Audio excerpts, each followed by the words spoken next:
book to movie adaptations. Some people love them, some people hate them. Some people are more middle of the road. I'm more middle of the road, to be honest. But that's just me. And there's nothing wrong with hating them or loving them, but I'm not here to discuss that. Alright? I'm here to discuss a certain trilogy, but not the Lord of the Rings trilogy, because that is the perfect adaptation. And what I'm talking about today, I consider it one of the greatest adaptations it's ever done. A movie trilogy that doesn't get talked about enough. That is the Hunger Games trilogy. Hi guys, my name is Rich Mix, and I'm talking about that today in this video, but only the first book and first movie, as it'd be too much to cover in one video, and I don't want to be here for like an hour, standing outside front, you know. I don't got a lot of time to record this, so just gonna make do with what I got right now, okay? Also, this video is sponsored by the one, the only, me. So in other words, sponsored by the Kickstarter Dude Brodicus, okay? Legends Dawn, okay? Go, if you want to know more, go check out the Kickstarter down below. Anyways, though, without further ado, let's get into this. For those who have not seen or watched who have not watched or read the books and movies and all that stuff, first of all, why are you watching this? Second of all, why are you watching this? Do yourself a favor, go consume these books and movies. They are absolutely fantastic. Mockingjay Part 1's a drag, but I'm gonna get back into that in my Mockingjay video when I get there. Alright? So, yeah. Anyways, though, let's get really into this. So what is The Hunger Games about? The first book and movie, at least. So it's about our main protagonist, Katniss Everdeen. She lives in the country of Pan Am. Essentially, America went through, I think, like World War III happened. I don't know the specifics of the war. I can't remember it. I used to know this whole series like the back of my hand. It was ridiculous and crazy how well I knew this series. But anyways, what this whole thing was about essentially is how her sister gets drafted into it's reaped, more selected to participate in something known as the Hunger Games, because of an uprising that happened many years ago in the past. The capital now forces the 12 districts to once a year put up one young man and one young woman between the ages of 12 and 18 to participate in something known as the Hunger Games, which is essentially a fight to the death in a survival scenario, and the people in the capital watch it, and everyone else around the country is forced to watch it. And there can only be one survivor or victor. Alright? And Katniss's little sister, who is 12, her name's only in the ball once. That's right, for every year you're old enough to participate, your name gets added in another time. So by the time you're 18, your name will be in there 6 times, and you can put your name in more times to then, you know, get more rations, more food, more oil. I think it's grain and oil, if I remember correctly. Let me know down below in the comments below. And Katniss Everdeen volunteers for her sister, which is something that doesn't normally happen in District 12 where she is. So then she gets sent off to the capital, and also Peter Malark is the male tribute, who we find out, of course, spoiler warning, of course, gonna say that, even though this movie's been out for a while and the book's been out for even longer, but, just saying it, the dude's got a crush on her. Alright, Peter Malark, played fantastically by Josh, I can't pronounce the last name, it's Hitch and something. Anyways, I'm so sorry. A lot of people are going to hate me down below in the comments, I know it. And so she and him go to the capital, they participate in the games, and they go through training, and they end up forming an alliance, and then yada, rules changing, all kinds of drama. It's intense. Read the book, watch the movies if you haven't, okay? So you can enjoy this for yourself. I'm not going to break down the entire plot to you. After all, this is not a review, okay? This is just me giving my personal take on these movies, okay? Let's get into some little more controversial stuff. What they changed. Changes happen all the time in these adaptations. That is a given. That's a part of this whole thing and how it all works and breaks down. Because it's hard to bring a book in its entirety and put it in a 2.5 hour long movie. And every book has varying levels of difficulty when it comes to adapting it in the first place. And The Hunger Games is no exception. But The Hunger Games falls more on the more difficult, hard side of things. Because most of the book, Katniss Everdeen is on her own and isn't talking out loud. It's mostly just her internal thoughts. So you have to convey chapters on end visually through the actors. Jennifer Lawrence did a phenomenal job. Anyways, though, so the changes with this movie. So let's talk about some minor ones first. Okay, well, actually, they're mostly minor. As far, at least in my personal opinion, I don't consider them major changes, which is odd. You don't normally hear about a lot of just minor changes and there being no major changes in the stuff. It's normally a lot is changed and stuff like that. But no, it was just minor stuff. So first things first, anyone who's read the first chapter of the book knows that the coal workers are not going to work on the day of the reaping. Alright? Yeah, in the movie we see coal workers on their way to the coal mines to work. But that just doesn't happen in the books. Also, we do see the Hob in the movie, but they kind of mix the scenes of where Katniss gets the Mockingjay pin with her and the Hob. And so she gets it from someone in the Hob instead of from her friend who's the mayor's daughter. So yeah, I can't remember that character's name. I'm gonna get a lot of hate in the comments for this, but I'm sorry. Also, some other changes that were made. Peeta's dad visits in the book. Oh, Madge, that's her name. There we go. She also visits her in the book before Katniss is sent off to the capital and stuff like that. So that's some differences. Everyone else that comes to visit. And then they stay pretty consistent, honestly. Pretty much everything that happens in the games and from that point on stays the same. And the only thing that really changes at that point is the mutations situation, right? So the mutts in the book, their faces resemble the fallen tributes.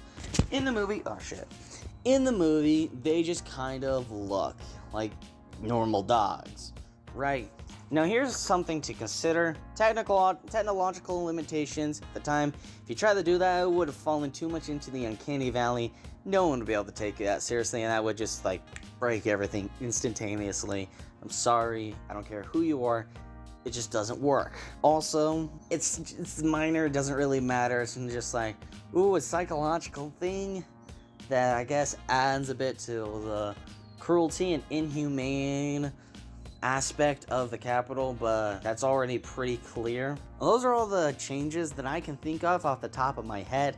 If there's any that I forgot, let me know down below in the comments. And that goes for anything that I do forget about in this video as a whole. Let me know down below, and I will address it in the next video. What were some things that they added in? There's a few things, actually.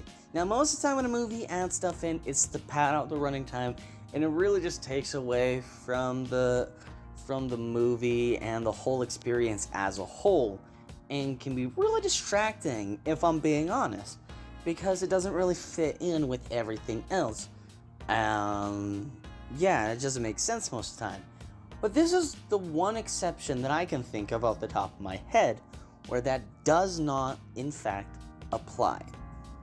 And why is that? Well, they only added things that we could assume that was happening during the games or other events that was going on throughout the movie.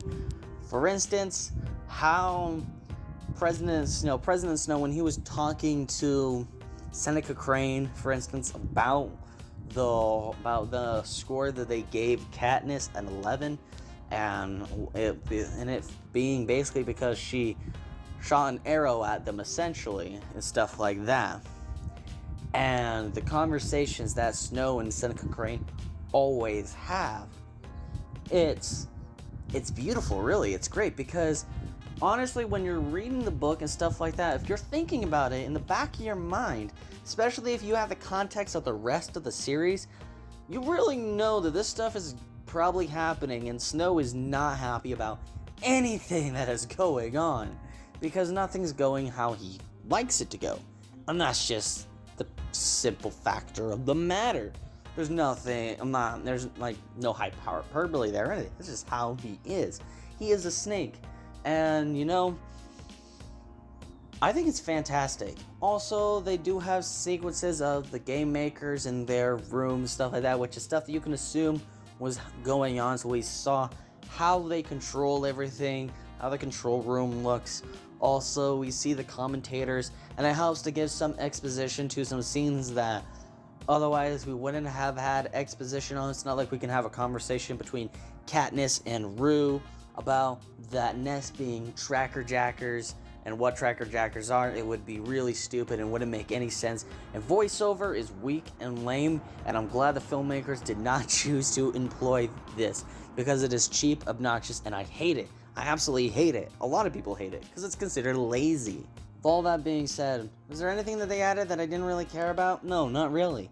Like, they added things that you could believe was going on. So it's just very great stuff done for world building, and I love it. Okay? They didn't have to do this, but they did. And Suzanne Collins was hugely involved in this movie. I just love this. This is fantastic. Alright, now we gotta talk about things that were dropped from this. And there was not much. But yeah, let's talk about something that was dropped though. That depending on who you are, you either don't mind this or you despise this with every fiber of your being. Some people get really upset about this. But yeah, it's the whole Avox plotline being dropped. It's not present in the movie. I think there was enough time where you could easily add that in, like an extra 10 minutes, and it wouldn't kill you because of how successful these movies were anyways. But studio mandates exist. Those are a thing and stuff like that, which is why Hollywood sucks, honestly. Like, ask anyone who has worked in Hollywood. Like, ask George Lucas, for instance, and he'll tell you Hollywood sucks. It sucks to work in and work with, because it's all corporate, and they have mandates for how long things need to be, and that's just the truth of the matter. That's the reality.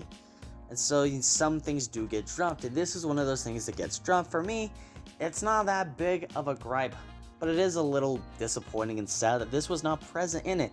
And this is one of those things that keeps it from that great status. If they were willing to, that perfect status, not great, that perfect status, because it's already at that great status.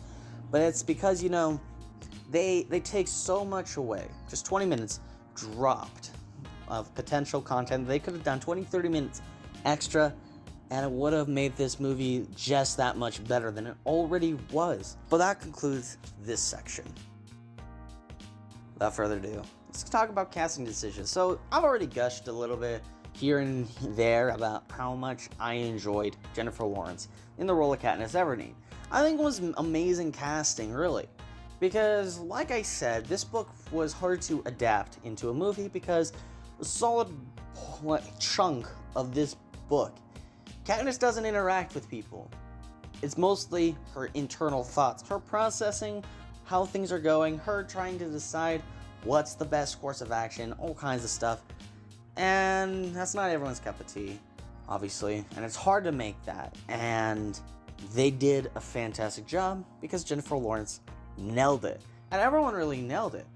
Josh nailed it as Peeta in this movie. Liam nailed it as Gel. And then Donald Sutherland as President Snow was phenomenal, hands down. Everyone was phenomenal in this movie, though. Everyone was cast perfectly. I can't imagine anyone else in these roles. And that's just me being honest with you guys. And it really goes to show that the people making this movie wanted this movie to be good. Alright? And once again, Suzanne Collins, the author herself, was involved heavily in the making of this movie. So it makes sense, right? It makes sense. This movie's gonna have a certain level of integrity to it and all that. And I love it. I absolutely love this whole dynamic, this whole dichotomy, of how it all works out and breaks down.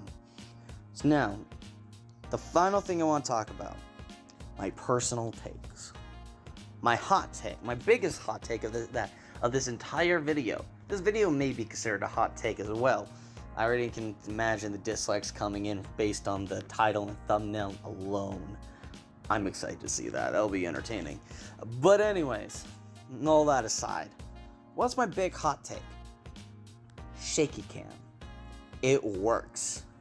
Shaky cam can be very easily overused, but so can any camera technique. It can be overused to an absurd level, an absurd degree. And it does happen a lot in Hollywood movies. It happens all the time. An absurd use of green screen, an absurd use of orbiting shots and stuff like that, to the point where people started parroting The Matrix because those shots started to become overused in big budget action movies after The Matrix came out. They were trying to be cool and with the trends, but it just is so overused. So when you use these camera techniques and you use them properly and right and where they should be used, it adds to this. It makes it just that much better, that much more entertaining and enjoyable to watch. Shaky cam allows you to really get into the mind of Katniss Everdeen. It allows you to understand how she's feeling. It's only used when she's feeling helpless and out of control. When Prin's being taken up to the stage and she's trying to muster up the words that she's going to say and trying to save her sister in any way that she can, or when she first enters into the games and everything's going crazy because she's watching a lot of chaos just unfold right in front of her, or when the whole tracker jacker attack happens and the deliriousness that she's in because the drugs are hallucinogenic and stuff like that. The camera work is phenomenal. And anyone who hates on shaky cam because it's shaky cam because they've only seen it used in the Bourne Identity movies and other action movies to very terrible effect, you don't understand how this can be utilized. Every camera technique, when utilized properly and in the right scenario and not overdone, is great and can yield a fantastic result, as in the case of this movie. But that's it for that. That's my big hot take with this movie that I needed to get out of the way. Anyways, though, that is the end of this video. That's everything that I wanted to talk about in this whole thing. And I look forward to everything else that I'm going to be doing with this series going forward. Well, it's just a short 3-part series that I'm doing. And next video I will be discussing in depth Catching Fire. But until then, you guys know what to do. Like, subscribe, comment, all that fun jazz. Tell me why my take is so wrong, or why I'm saying something that not a lot of people say, honestly. And why it's something that should be said a lot more. And why the makers of the movie should be given more praise. Let me know all that down below in the comments. Also, subscribe. It's free. If you don't like what I make, you can unsubscribe later. It's alright. And the majority of the people that watch my videos are not subscribed. So what are you doing? Get subscribed. Join today. Alright, anyways though, all that being said, thank you all so much for watching. Thank you all so much for tuning in. And until next time, Rich Mixed out.